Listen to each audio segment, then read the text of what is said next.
पढ़ी लिखी हूँ। मेरे पापा की मृत्यु हो चुकी है। मेरी मम्मी लक्ष्मीबाई बर्मन पनागर में रहती है। हम 4 बहनें और 1 भाई हैं। मैं सबसे छोटी हूँ। आज से करीब 4 साल मेरे से साईं धाम कॉलोनी में नियर सुख सागर ब्रिज के पास प्रेतनाका गौरी घाट का रहने वाले अंकित के काम से मेरी दोस्ती 4 साल से थी। दोस्ती शक्तिनगर के साइकिल के एक रिसेप्शन के दौरान हुई थी। हम लोग दोस्त थे, फिर दोस्ती आगे बढ़ी। अंकित बोलता था कि मैं तुझसे प्यार करता हूँ, शादी करना चाहता हूँ। तो मैं उससे बातें में आ गई। अंकित मुझसे शादी करेगा और मैं उससे प्यार करने लगी। तो 10 अप्रैल 2023 को अंकित के मम्मी पापा कहीं गए थे, तो अंकित मुझे उसके घर साईं धाम कॉलोनी पर उसके रूम में ऊपर लेकर गया और मेरे मना करने पर भी मेरे साथ शारीरिक संबंध हुए। उसके बाद अंकित रोज मेरे घर पर शक्तिनगर साईं मंदिर पैलेस जहाँ मैं किराए से रहती थी वहां पर आने लगा और मेरे साथ कई बार शारीरिक संबंध बन गया, पत्नी जैसे बनाए। मैंने अंकित से बोला कि तुम्हारे घर पर शादी की बात कर लो। अंकित बोलता था कि मेरे घर वाले मेरी शादी की बात करेंगे और तब मैं हम दोनों की शादी की बात करूंगा। उसके घर साईं धाम कॉलोनी में मुझे ले जाता था और उसके मम्मी पापा को छुपा कर मुझे अपने घर पर पत्नी की तरह रखता था। मैं उससे बोलती थी कि तुम्हारी मम्मी पापा से बात करूं, तो अंकित बोलता था कि तुम कुछ नहीं बोलना, मैं बात करूंगा। मैं कुछ दिन पहले अपनी बुआ के घर रहने चली गई थी।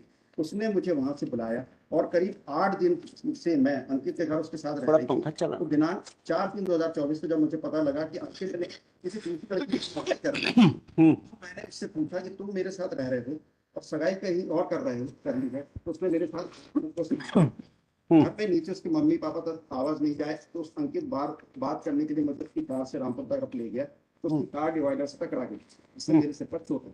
अंकित ने करीब 1 साल से शादी का झांसा देकर मेरे साथ कई बार शारीरिक संबंध और कहीं और दूसरी लड़की से सगाई कर ली है। अब शादी करने से मना कर रहा है। यह बात मैंने कल दिनांक 9/3/2024 को मेरे जीजा जी और अजय बर्मन बहन फिर आज उसको लेकर थाने में तो सब कोई मेडिकल रिपोर्ट वगैरह या कुछ ऐसा डीएनए वगैरह कुछ हमारे खिलाफ नहीं है। इसमें जो सबसे इम्पोर्टेंट बात यह है कि हमने सब कुछ डॉक्यूमेंट पेश किए हैं नहीं, ये बिल्कुल क्लियरली है कि किसी दूसरे को एज ए हस्बैंड करते हुए सर इन्होंने जेल में उससे मुलाकात ली है और उसी पीरियड की बात है ये पूरे के पूरे डॉक्यूमेंट जिस दौरान ये हमारे खिलाफ एलिगेशन है। इसमें सर 15-16 बार इन्होंने एज ए वाइफ उससे जेल में मुलाकात की। तो जो एलिगेशन शादी का झांसा देकर और ये उसी दौरान किसी और व्यक्ति को अपनी हस्बैंड बताते हुए सारी प्रोसेस कर रही है सर, दोनों चीज कैसे? Yes, you are for objector. Yes बताइए। 164 का आप देखें स्टेटमेंट। मैं उपरोक्त पते पर रहती हूँ, मैं सिलाई का काम करती हूँ। मेरे पापा की मृत्यु हो चुकी है। हम 4 बहनें और 1 भाई है। 3 बहनों की शादी हो गई है। मैं पनागर में मम्मी और छोटे भाई के साथ रहती हूँ। मैं अंकित टेकाम को पहली बार दोस्त की पार्टी में मिले थे, तब मैं अंकित को जानती हूँ। पार्टी में अंकित ने मुझसे अपना मोबाइल नंबर लिया था, उसी के बाद से हम दोनों बातचीत होने लगी। वर्ष 2023 के फरवरी माह में अंकित ने मुझे कहा कि मैं तुमसे प्यार करता हूँ और शादी करना चाहता हूँ। फर्स्ट टाइम अलग आप देखें तो जो प्रलोभन दिया गया हमारे पर कि शादी हम तुमसे करना चाहते हैं। अंकित ने मुझे शादी के लिए कहा तो मैं मान गई और फिर हम दोनों एक दूसरे मिलने लगे। अंकित मुझे अपने साथ अपने घर ले जाता था, जहाँ पर वो मुझे पत्नी की तरह रखता था और मेरे साथ शारीरिक संबंध बनाता था। अंकित मेरे साथ पिछले 1 साल से शादी का कहकर शारीरिक संबंध बनाता रहा। पिछले शनिवार को अंकित ने मुझे फोन पर, यहाँ पर मर्ड जो है यहाँ पर ये जाते हैं सगाई करने और बोलते हैं हम फादर का जो है इलाज कराने जा रहे हैं, आप हमको मोबाइल मत करना। फोन पर कहा कि मैं पापा का इलाज कराने नागपुर जा रहा हूँ, मुझे फोन मत करना, मैं फोन नहीं उठा पाऊंगा। मैंने अंकित को सोमवार को फोन लगाया। फोन लगाने के बाद हम लोग फिर मिले, हमारे बहस हुई और हाथापाई, जिसके कारण डिवाइडर से मैं जाकर टकरा गई और मेरे सिर पर चोट आई। मैं अंकित के घर गई और वहाँ पर 1 सप्ताह तक रुकी थी। मुझे अंकित के घर पर जब हमें ये जानकारी मिली कि हमें झांसा दे रहा है शादी का और नागपुर जो है अपने फादर का इलाज कराने का झूठा बोल के ये सगाई करने वहाँ पर गए।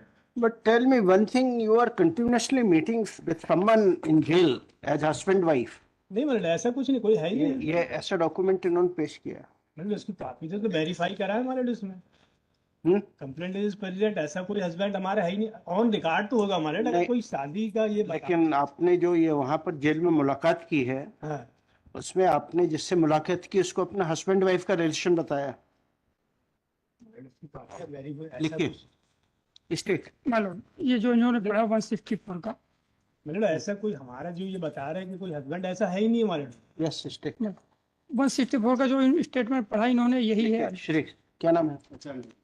HR Naidu, learned council for that. मतलब इसमें गवाही हो यार मेरे, ये 8 तारीख की ये गवाही। श्री पहले नहीं हमने मतलब एक शिकायत की है मतलब इसमें कि जो हमको जो है डरा रहा धमका रहा कंप्रोमाइज के लिए मतलब एक शिकायत भी हमने फिर मतलब ये की है मतलब थाने में जो है 8 तारीख को गवाही है, मतलब चाह तो गवाही हो जाए मतलब। उस दिन हो जाएगी। हाँ मतलब सर अभी तो उसको चार्ज नहीं लगा। उसी गवाही के लिए पिछली पेशी में कह रहा गवाही नहीं। चलो ठीक है, 8 के बाद गवाही के लिए हमारा 8 के बाद चलो गवाही हो जाना। ये गवाही के लिए नहीं है सर उनकी।